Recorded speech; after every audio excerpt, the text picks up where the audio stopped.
Shalom, puji Tuhan, selamat pagi jemaat yang dikasih Allah. Dimanapun Anda berada dalam segala aktivitas, penyertaan Tuhan sebagai umat Tuhan tidak pernah berkurang. Dan Tuhan mengatakan bukan hanya sekedar umat yang biasa-biasa saja, tetapi umat kesayangan. Umat kesayangan berarti dipelihara, dipimpin. Dan ketika Dia menyayangi kita, Dia membela setiap kehidupan kita. Tetapi bukan hanya penyertaan yang Dia limpahkan kasih sayang, tetapi Tuhan mendidik saya dan saudara dalam satu perlombaan yang memang harus kita lewati dan kita jalani. Sebab itu judul firman Tuhan saat ini adalah sikap yang benar dalam perlombaan. Ibrani 12 ayat yang pertama berkata demikian, karena kita mempunyai banyak saksi bagaikan awan yang mengelilingi kita, marilah kita menanggalkan semua beban dan dosa yang begitu merintangi kita dan berlomba dengan tekun dalam perlombaan yang diwajibkan bagi kita. Puji nama Tuhan. Ketika siapapun yang mengambil profesi sebagai seorang atlet, dalam bidang olahraga apapun, sebagai pelari, anggar, renang, maka dia terlebih dahulu harus mengetahui tentang olahraga yang akan dia tekuni, bukan?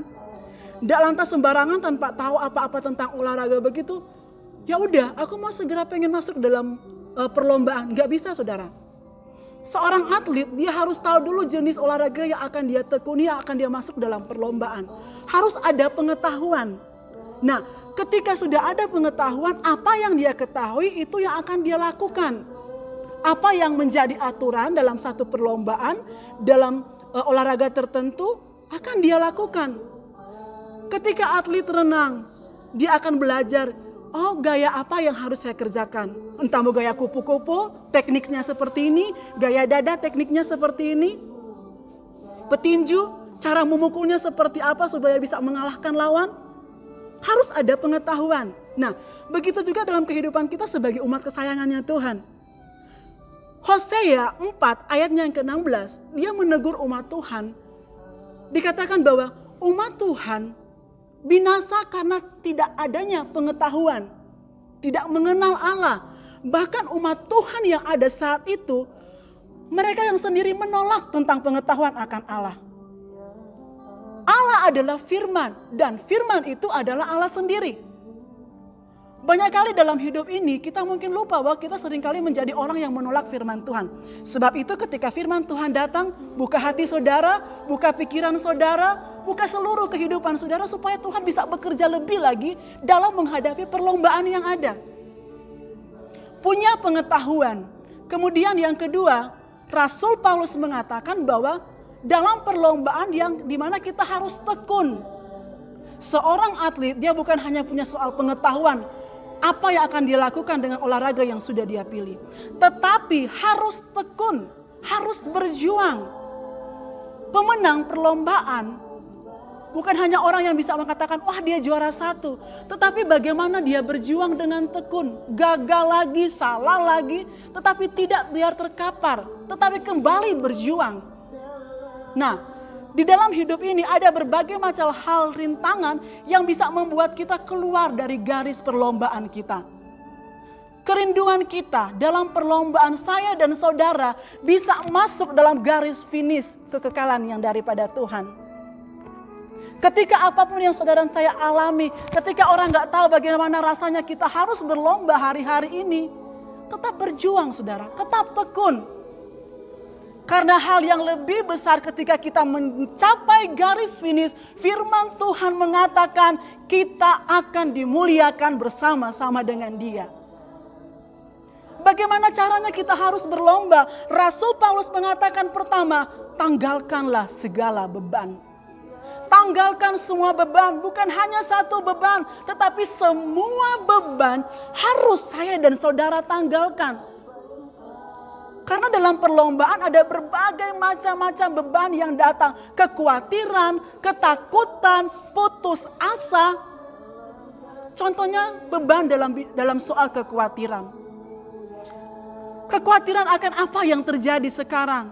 Semakin marak soal resesi, bangsa ini mulai resesi, bangsa yang satu mulai resesi.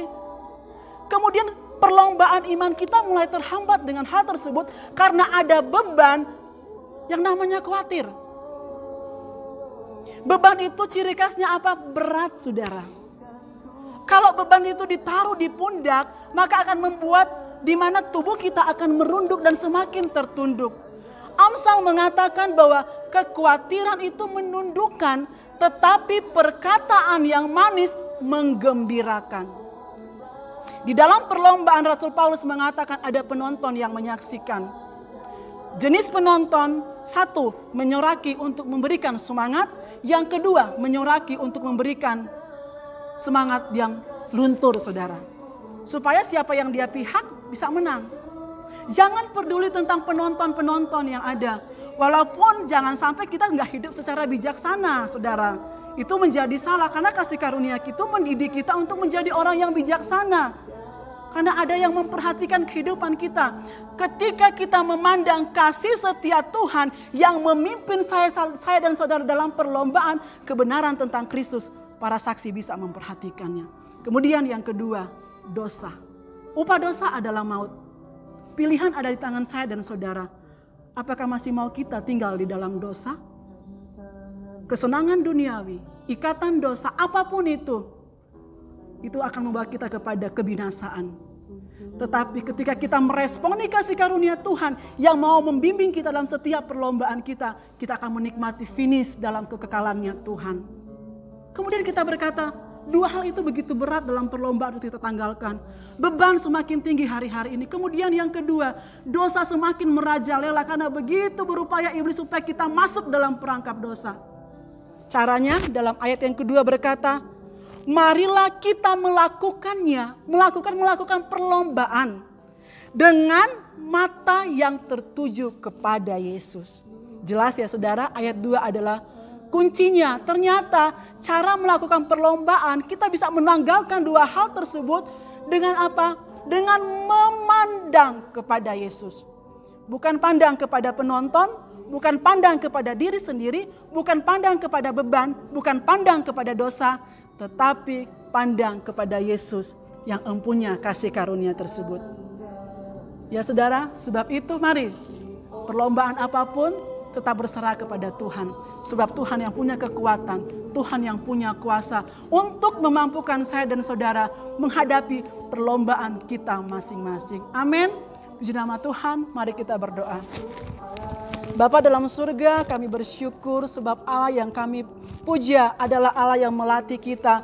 Sehingga ketika kami masuk dalam perlombaan, kami bisa menjadi orang-orang yang menang. Kami dapat berlari sedemikian rupa, mengejar panggilan surga sampai kepada finish, di mana dalam kekekalan-Mu kami menikmati sukacita, kami menikmati damai sejahtera, kami menikmati kemuliaan yang daripada Engkau.